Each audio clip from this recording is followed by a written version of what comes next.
Hello, in this video I'm gonna show you how to install Uefi configuration from USB on Microsoft Surface Pro 5.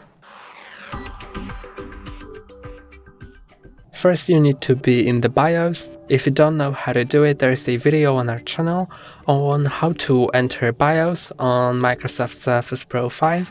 And when that's done, you can go to Management, then click on Install from USB, and you'll be able to use a configuration file to install the settings of Uefi with this drive by clicking on Install from USB.